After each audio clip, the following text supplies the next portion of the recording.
আসসালামু আলাইকুম গাইস, আশা করি সব ভালো আছেন, সুস্থ আছেন। আমি এখন বর্তমানে মদিনা রোডে যাচ্ছি। মদিনা রোডে একটা গাড়ি আমাদের মোটামুটি সাইড দিচ্ছে না, ঠিক আছে। এখন এই জন্য আমরা কি করলাম, ওরে এত হর্ন দিলাম, ওর গায়ে লাগতেছে না। আর রোডটা গেছে এমন একটা জায়গা থেকে যেটা আসলে দেখার মতো। মাঝখানে পাহাড় ছিল, পাহাড়টা মাঝখান থেকে কাটছে, একদম স্পষ্ট দেখা যায়, দেখতেছেন। মাঝখান থেকে যে পাহাড়টা কেটে রাস্তাটা করছে এটা দেখা যাচ্ছে। আর জায়গাটা এত সুন্দর, কিন্তু এই যে সামনের গাড়িটা, এটা আমাদের কোনো জায়গায় ফাঁকি দিচ্ছে না। আর আমরা তো হারার মানুষ না, আমরাও কি করছি, এখন মোড় থেকেই আমরা এটাকে ওভারটেক করলাম।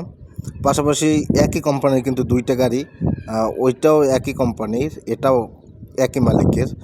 তারপরেও ফাঁক দেয় না, পরে আবার হেরে কইলাম ফাঁক কি জায়গা দাও না, তার